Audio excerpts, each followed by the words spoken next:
भाजपाइयों से यह कहना चाहता हूं, इस देश को नफरत की आग में झोंकना बंद करो। और ये जो उछलते रहते हो, लड्डू बांटते रहते हो, चलो मुसलमान का घर तोड़ा गया, चलो दिल्ली में झुग्गी तोड़ दी गई, चलो गरीब का घर उजड़ गया, बांटो लड्डू, मनाओ जश्न, ये बंद कर दो। और ये किसी हिंदू धर्म में नहीं लिखा हुआ, और कोई हिंदू धर्म की ठेकेदारी और कोई आइडेंटिटी कार्ड ये गौरक्षक तथा कथित अपने आप को कहने वाले इनके पास नहीं है कि किसी को भी पकड़ के मार दें। फरीदाबाद में दिल दहला देने वाली घटना घटित हुई, जिसमें गौरक्षा के नाम पर इंसान की हत्या की जा रही है, मानवता की हत्या की जा रही है, गौरक्षा के नाम पर आतंक फैलाया जा रहा है। ये कौन है जो गाय की रक्षा के ठेकेदार बने हुए हैं? ये कौन लोग हैं जो धर्म के ठेकेदार बने हुए हैं? किसने इनको गाय की रक्षा और हिंदू धर्म की रक्षा की ठेकेदारी दी है?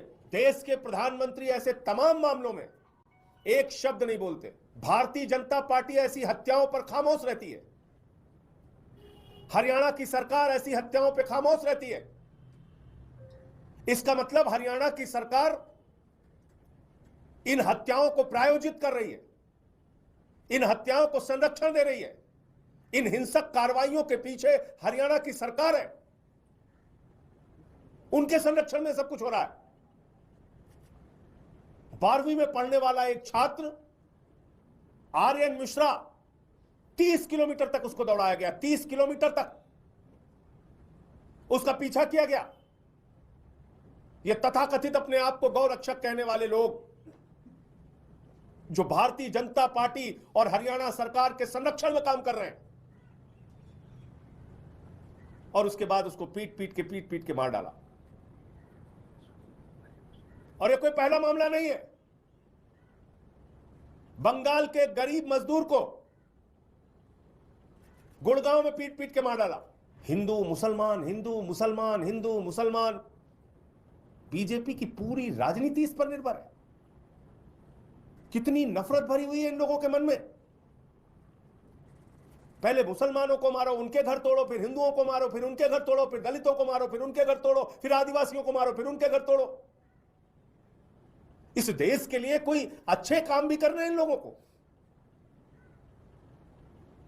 हरियाणा की सरकार इस हत्या के पीछे शामिल है, भारतीय जनता पार्टी इस हत्या के पीछे शामिल है। और आर्यन मिश्रा के पिता का बयान सुनिए, कितनी पीड़ा के साथ उन्होंने बोला कि मोदी सरकार इस प्रकार की हत्याओं को प्रश्रय दे रही है, संरक्षण दे रही है, इस तरह की कार्रवाइयों को।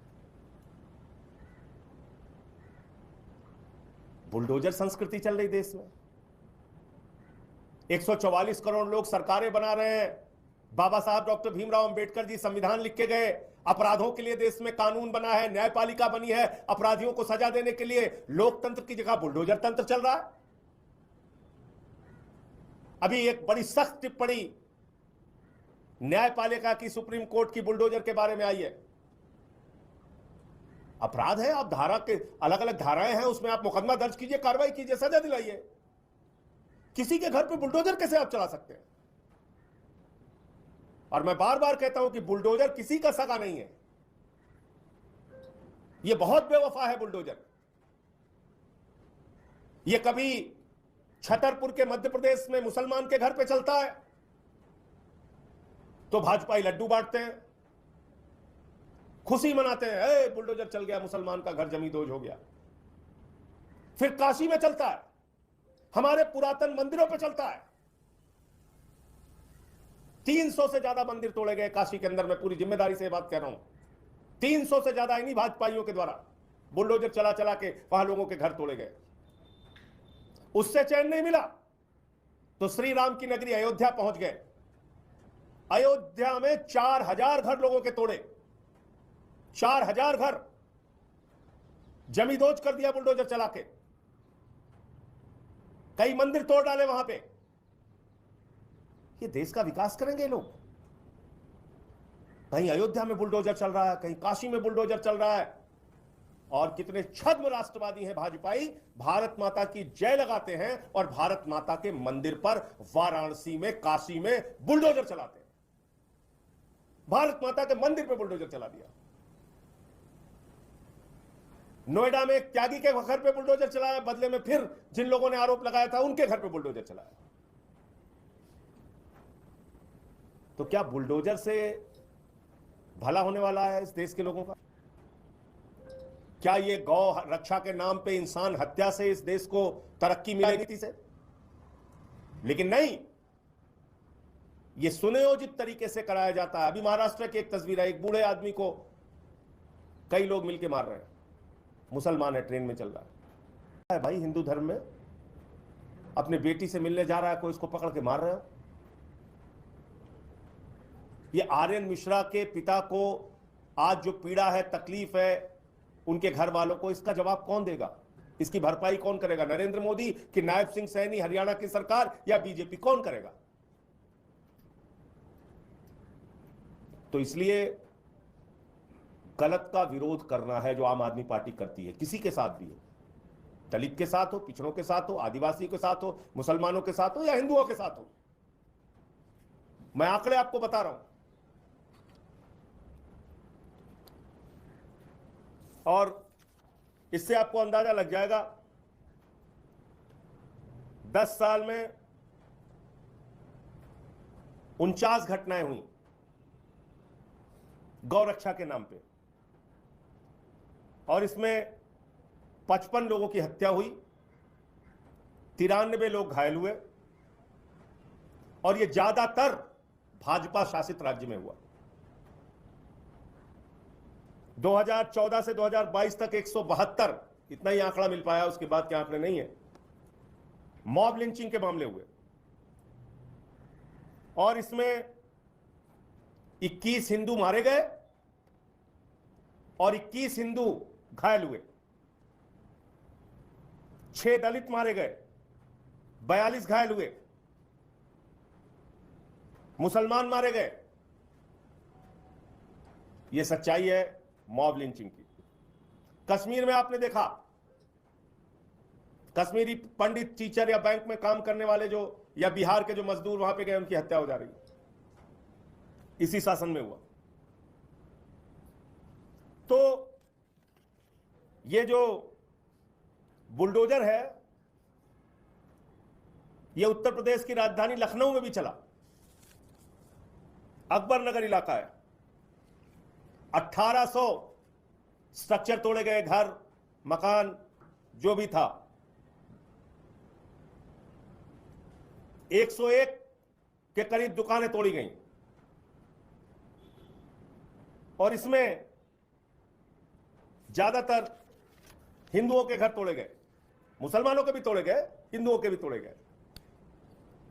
भाजपाइयों से यह कहना चाहता हूं, इस देश को नफरत की आग में झोंकना बंद करो, और ये जो उछलते रहते हो, लड्डू बांटते रहते हो, चलो मुसलमान का घर तोड़ा गया, चलो दिल्ली में झुग्गी तोड़ दी गई, चलो गरीब का घर उजड़ गया, बांटो लड्डू, मनाओ जश्न, ये बंद कर दो। और ये किसी हिंदू धर्म में नहीं लिखा हुआ, और कोई हिंदू धर्म की ठेकेदारी और कोई आइडेंटिटी कार्ड ये गौरक्षक तथा कथित अपने आप को कहने वाले इनके पास नहीं है कि किसी को भी पकड़ के मार दें। आर्यन मिश्रा तो एक ब्राह्मण का लड़का था ना, उसको गौ हत्या के नाम पे मार दिया। ये अपने पड़ोस में हत्या करेंगे, कल को घर में हत्या करेंगे। जब दिमाग पे खून सवार हो गया है तो ऐसी घटनाएं होंगी। तो इसलिए इस पूरे मामले की, गुड़गांव की जो घटना हुई जिसमें एक बंगाल के गरीब मजदूर मुसलमान को मारा गया, और आर्यन मिश्रा की ये जो हत्या हुई, और ये दोनों हत्याएं गौ रक्षा के नाम पे हुई, इन सब के पीछे कोई अगर सबसे ज्यादा जिम्मेदार है तो भारतीय जनता पार्टी, नायब सिंह सैनी की सरकार, हरियाणा की सरकार। और इसका जवाब प्रधानमंत्री को देना चाहिए, क्योंकि वो बार बार दावा करते हैं वो डबल इंजन की सरकार हरियाणा में चला रहे हैं। तो डबल इंजन फेल हो चुका है, इसलिए इस सड़े गले डबल इंजन को अब हटाना होगा, और हरियाणा की जनता हटाएगी। आपके कोई प्रश्न पूछ सकते हैं, ये आपको मिल जाएंगे। जी हाँ, मुख्यमंत्री जी से मिलने नहीं दिया जा रहा है। मैं दिल्ली का सांसद भी हूं, मुझे अधिकार है जेल विजिट करने का, जेल को चेक करने का भी अधिकार है।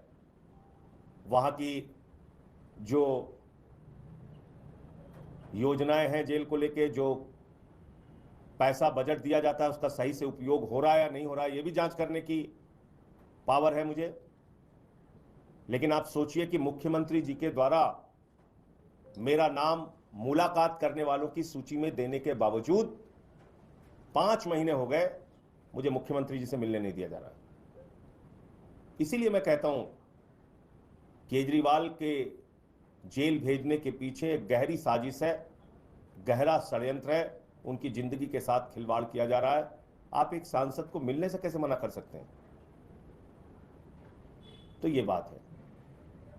और जिस धारा का वो लोग हवाला दे रहे हैं कि साहब क्योंकि यहां से निकल के गए हैं 6 महीने जेल में रह के, इसलिए हम इनको मिलने नहीं देंगे। एक उदाहरण बता दे जेल के अधिकारी, जेल का प्रशासन या एलजी या देश के गृह मंत्री अमित शाह, एक उदाहरण बता दे। आज जेल से आदमी निकलता है, कल अपने किसी परिवार या रिश्तेदार का व्यक्ति अगर वहां पे जेल में रहता है तो उससे मिलने आता, कल ठीक दूसरे दिन। एक उदाहरण बता दो। तो ये है।